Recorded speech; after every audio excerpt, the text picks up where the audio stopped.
कुछ दिनों से मुझे बार बार लोग पूछते हैं ये कोविड थर्ड वेव कब आएगा, क्या है ये कोविड थर्ड वेव, क्या हमें कुछ करना चाहिए ताकि हम इस थर्ड वेव से बचे रह सकें। इस सवाल में दम है। फर्स्ट वेव और सेकेंड वेव में हम में से ज़्यादातर लोगों ने किसी न किसी को खोया है, स्पेशली सेकेंड वेव में। और वो और ज़्यादा चुभता है क्योंकि सेकेंड वेव के पहले हमें आइडिया था कि ये आ सकता है। आज के इस वीडियो में बेसिकली हम इस बारे में बात करेंगे कि थर्ड वेव कब आएगा, आएगा कि नहीं आएगा, और हम कैसे बचाएं अपने आप को। मिलते हैं इंट्रो के उस पार।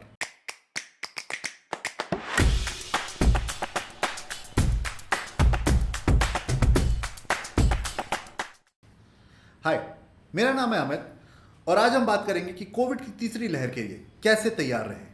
तो पहले एक चीज़ समझ लेते हैं, कोविड से बचने के लिए और कोविड की तीसरी लहर से बचने के लिए जो प्रिकॉशंस हमें लेने चाहिए वो कोई रॉकेट साइंस नहीं है। वो बेसिकली वो बेसिक हाइजीन है, राइट।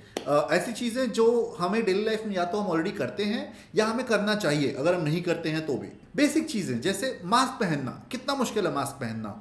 90% ऑफ लोग, स्पेशली जिनको किसी भी तरह की रेस्पिरेटरी बीमारी नहीं है, उनके लिए ये बिल्कुल मुश्किल काम नहीं है, पर फिर भी हम देखते हैं कितने सारे लोग मास्क नीचे लगा करके हर वक्त घूमते रहते हैं। सोशल डिस्टेंसिंग मतलब आप किसी भी रेलवे स्टेशन पे चले जाओ, वहाँ पे हम सब चिल्लाते हैं यार कितनी भीड़ है, कितनी लाइन है, कितनी भीड़ है, कितनी लाइन है।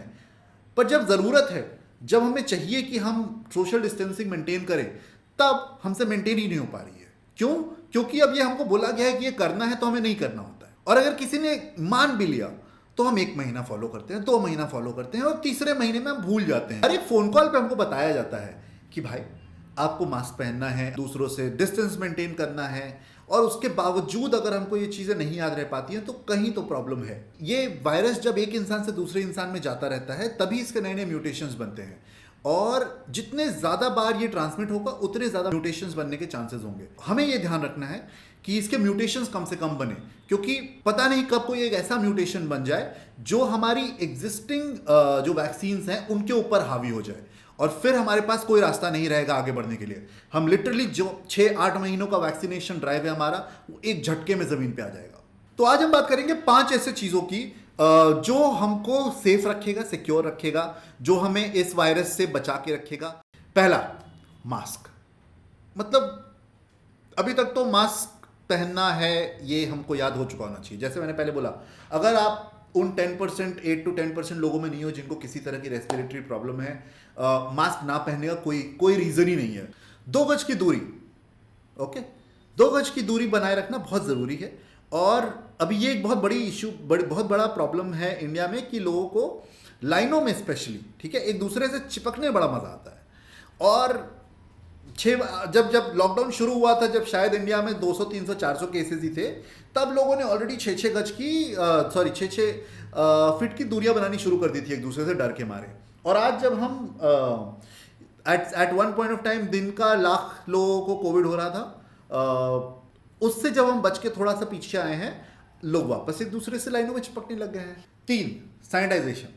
ठीक है, अभी जो मैंने पहले बोला था, हाथ धोना है, बार बार धोना है, बहुत ज़रूरी है। क्यों ज़रूरी है? आई मीन डेटॉल, लाइफबॉय बेचारे बता बता के थक गए, 20 सेकेंड हाथ धोना है, 20 सेकेंड हाथ धो लो, राइट।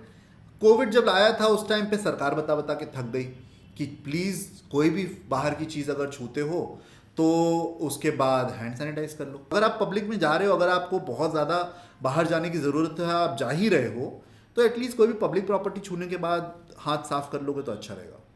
4, छूना नहीं है। ये वाला पॉइंट ना हाथों के बारे में है।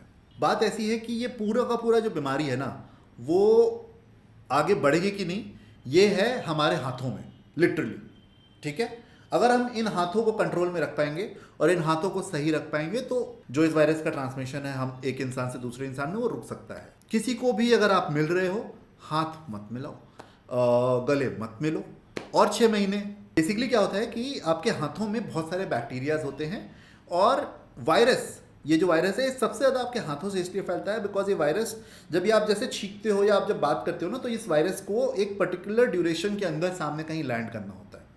हाउएवर जब ये आपके हाथों में होता है तो ये घंटों तक आपके हाथों से सामने वाले के पास ट्रांसमिट हो सकता है। हर 2 मिनट से 6 मिनट, 2 मिनट, 4 मिनट, 5 मिनट पे किसी न किसी नई चीज को छू रहे हो, यहां पे सबसे ज्यादा पावर है। तो अगर आपके हाथ साफ है और अगर आप किसी चीज को छू नहीं रहे हो तो आप खुद को और सामने वाले को प्रोटेक्ट कर रहे हो। हाथ साफ तो कोविड साफ। 5, वैक्सीन। अभी इतने सारे टाइप के वैक्सीन आ गए हैं। अभी तो रशियन वैक्सीन भी आ गई है, कोविसेल्फ, कोविशील्ड ऑलरेडी है, 2-3 और वैक्सीन आने वाली हैं। कोई रीजन नहीं है अभी वैक्सीनेशन ना कराने का। इतने सारे लोगों ने ऑलरेडी करा लिया है और कोई साइड इफेक्ट्स हैं नहीं जहां तक मुझे अभी तक पता चला है। और जितने भी अभी तक रिसर्चेज हुए हैं, WHO ने ज़्यादातर इंडियन वैक्सीन्स को ग्रीन लाइट दे दी है। और वैक्सीन्स सेफ्टी वाइज अभी तक सेफ प्रूव हो चुके हैं। हाँ, एफिशिएंसी, एफिकेसी कितनी होगी, जैसे जैसे नए वेरिएंट्स आएंगे हमें पता चलता रहेगा, पर वैक्सीन ना लेने का कोई कारण नहीं है ये, राइट। वैक्सीनेशन लो, ताकि आप, अगर वैक्सीनेशन में उतना पावर है जितना सब बोल रहे हैं, तो आप तक, आपके आगे कभी वायरस नहीं बढ़ेगा। अगर आप बाहर जाते हो और आपके घर पे 3 और लोग हैं और आप कहीं गलती से किसी वायरस के टच में आ जाते हो, तो आप उस वायरस को घर लाके अपने बच्चों और बीवी तक नहीं पहुंचाओगे। प्लीज ये याद रखो, अगर आप वैक्सीनेटेड हो और आप बाहर जाकर के वायरस के कांटेक्ट में आते हो और आप वैक्सीनेटेड हो कंप्लीटली, तो आप वो वायरस घर नहीं लाओगे, क्योंकि आपने, ये मैं अज्यूम कर रहा हूं कि आप बाकी चीजें कर रहे हो, आप मास्क पहन रहे हो, आप हाथ सैनिटाइज कर रहे हो, आप डिस्टेंस मेंटेन कर रहे हो, उसके बावजूद आपके हाथ से या आपके ऊपर कहीं से वायरस गिर गया, आपके हाथों में कहीं से वायरस आ गया, ठीक है। पहले तो आपने जैसे ही हाथ को सैनिटाइज किया वो चला गया, और दूसरा, अगर आपके नोज में आ भी गया तो there is a very good chance कि आपको वो वायरस कैच ही नहीं कर पाएगा। हम सबको ये याद रखना पड़ेगा कि हम पे ही ये चक्का काइंड ऑफ रुकने वाला है। अगर हम वैक्सीनेशन नहीं लेंगे तो ये जो वायरस का पूरा साइकिल है वो हमसे और 4 लोगों तक आगे बढ़ता जाता है हर बार। बस हमें ध्यान ये रखना है कि हमें परसिस्टेंट रहना है, हमें लगे रहना है, हमको ढील नहीं देनी है। लास्ट टाइम ढील दी थी इसलिए हम बहुत बुरे फंसे थे, इस बार ढील नहीं देनी है। 100 साल पहले एक ऐसा ही महामारी आया था और हम तब से अभी तक काफ़ी इवॉल्व हो चुके हैं, काफ़ी आगे बढ़ चुके हैं तकनीकी तौर पे और एक प्रजाति के तौर पे। अगर अब हम ध्यान रख करके अपने आप को नहीं बचा पाए तो गलती शायद हमारे रेस में है। जैसे मैंने पहले बोला था, कोई रॉकेट साइंस की बातें नहीं करेंगे, हम बेसिक हाइजीन की बातें करेंगे। That's it from me. मेरा नाम है अमित वर्मा और मैं बात कर रहा हूँ स्मार्ट मेडिकल बायर की तरफ से। अगर आपको ये वीडियो पसंद आया प्लीज़ लाइक कीजिए। अगर आपको हिंदी में और वीडियोस देखने हैं, क्योंकि हमारा पहला हिंदी वीडियो है, तो प्लीज़ कमेंट्स में लिखिए। अगर आपको ऐसे ही और वीडियोस देखने हैं सब्सक्राइब कीजिए।